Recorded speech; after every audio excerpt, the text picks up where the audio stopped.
Enoch, les Parénèses, chapitre 102.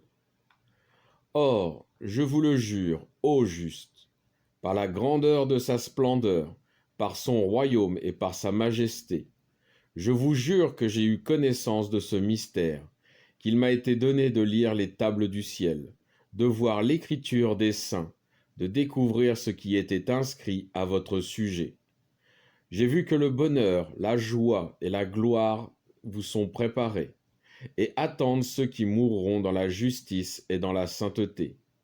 Vous recevrez alors la récompense de vos peines, et votre portion de maux que vous avez reçue sur la terre. Oui, les esprits de ceux qui mourront dans la justice vivront et se reposeront à jamais. Ils seront exaltés, et leur mémoire sera éternelle devant le trône du Tout-Puissant, et ils n'auront plus à craindre aucune honte. Malheur à vous, pécheurs, si vous mourrez dans vos péchés, et ceux qui vous ressemblent diront de vous, heureux sont les pécheurs, ils ont accompli leur jour et leur existence, et ils meurent maintenant dans la félicité et l'abondance. Ils n'ont connu pendant leur vie ni chagrin, ni les angoisses. Ils meurent pleins d'honneur, et ils n'ont été soumis à aucun jugement. Mais ne leur a-t-il pas été prouvé que leurs âmes seront forcées de descendre dans les domaines de la mort, où les attendent des maux et des tourments de toute espèce? Oui, leurs esprits tomberont dans les ténèbres, dans les pièges, dans ces flammes qui ne s'éteindront jamais, et la sentence de leur jugement sera éternelle.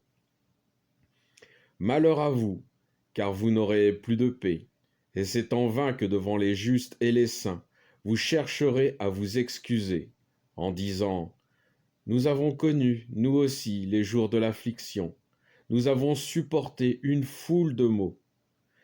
Nos esprits ont été consommés, réduits, amoindris.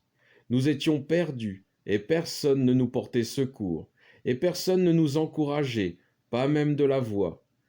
Mais on nous a laissés accabler par le malheur, et c'en était fait de nous. Nous n'espérions plus jouir de la vie. Et cependant, nous avons pensé être un jour au premier rang. Et nous voici au dernier. Nous sommes devenus la proie des pécheurs et des impies. Ils ont fait peser leur joug sur nous. Et ceux qui nous arboraient et nous opprimaient étaient puissants contre nous. Et nous baissions la tête devant ceux qui nous haïssent. Et ils ont été sans pitié pour nous. Nous voulions les fuir pour jouir de la paix. Mais nous n'avons trouvé aucun lieu qui pût nous servir de refuge contre leur persécution. Nous avons été portés plainte auprès des princes, et nous avons élevé la voix contre ceux qui nous dévoraient. Mais nos cris ont été inutiles, et ils n'ont pas voulu écouter notre voix. Au contraire, on protège ceux qui nous dépouillent et nous dévorent, ceux qui nous affaiblissent et cachent leur oppression, qui nous énervent et nous massacrent et cachent notre meurtre et ne se souviennent pas qu'ils ont levé leurs mains contre nous. Chapitre 103.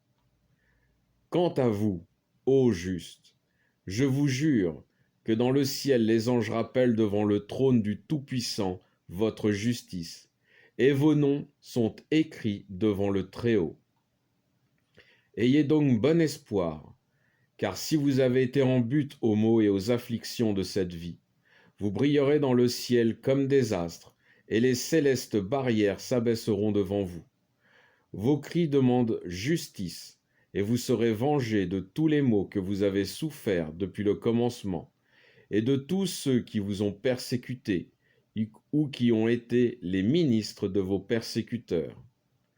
Attendez donc, et ne vous laissez point abattre, car vous jouirez d'une joie égale à la joie même des anges.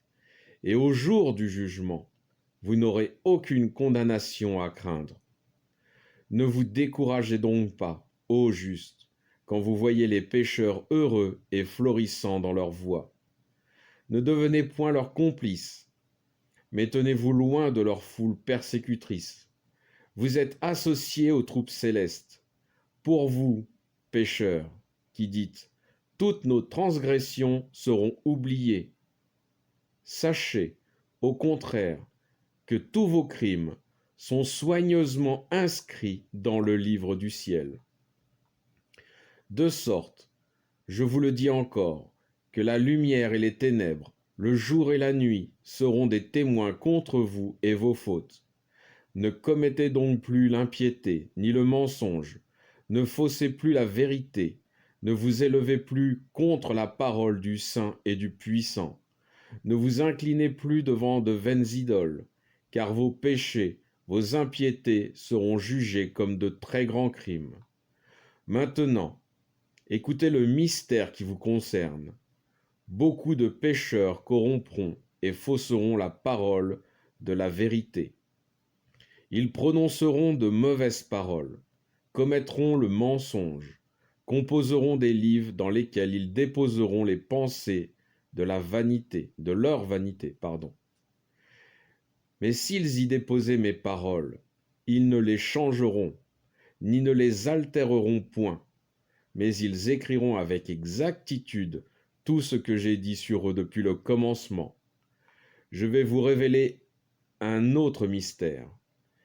Des livres de joie seront donnés aux justes et aux sages, et ils croiront en ces livres qui contiendront les règles de la sagesse. Et ils s'en réjouiront, et tous les justes seront récompensés parce qu'ils ont appris à connaître toutes les voies de l'équité. Chapitre 104. Dans ce temps-là, le Seigneur leur ordonnera de rassembler les enfants de la terre, afin qu'ils prêtent l'oreille aux paroles de la sagesse. Il leur dira, montrez-leur cette sagesse, car c'est vous qui êtes leur chef et leur maître. Montrez-leur la récompense qui doit échoir à tous ceux qui suivront les préceptes. Car moi et mon fils, nous ferons société éternelle avec eux, dans les voies de la justice. Paix à vous, enfants de justice, joie et félicité. Chapitre 105, le dernier. Après quelque temps, Mathusala, mon fils, me donna une femme à son fils Lamech. Celle-ci, devenue enceinte, mit au monde un enfant dont la chair était blanche comme la neige, et rouge comme une rose, dont les cheveux étaient blancs et longs comme de la laine, et les yeux de toute beauté. À peine les eut-il ouverts, qu'il inonda de lumière toute la maison, comme de l'éclat même du soleil.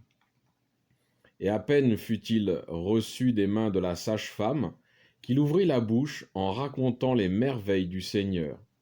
Alors Lamech, son père, plein d'étonnement, alla trouver Mathusala, et lui annonça qu'il avait un fils qui ne ressemblait point aux autres enfants. « Ce n'est point un homme, dit-il, c'est un ange du ciel, à coup sûr.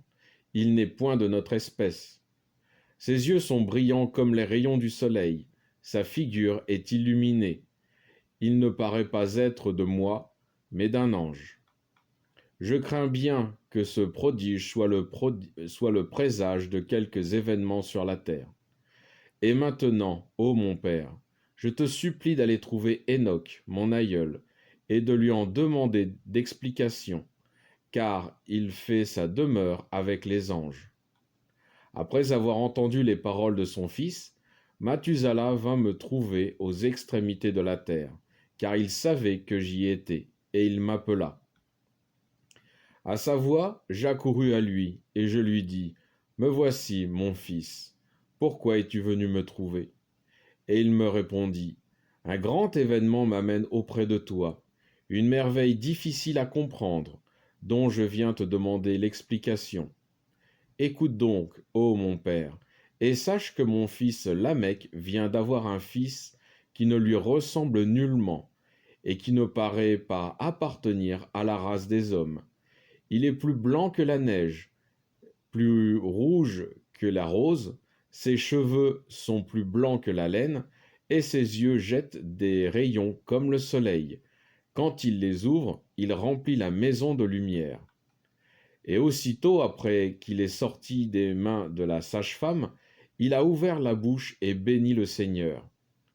Son père, Lamech, effrayé de cette merveille, est accouru vers moi, ne croyant pas que cet enfant était de lui, mais qu'il était né d'un ange du ciel. Et voici, je suis venu à toi afin que tu me découvres la vérité de ce mystère. Alors, moi, Enoch, je lui répondis, le Seigneur est sur le point de faire une nouvelle œuvre sur la terre. Je l'ai vu dans une vision. Je t'ai parlé du temps de mon père Jared, de ceux qui, nés du ciel, avaient cependant transgressé la parole du Seigneur. Voici, ils commettent l'iniquité, et ils ont transgressé les ordonnances, et habité avec les femmes des hommes, et engendré avec elles une postérité infâme. Pour ce crime, une grande catastrophe surviendra sur la terre. Un déluge l'inondera et la dévastera pendant une année.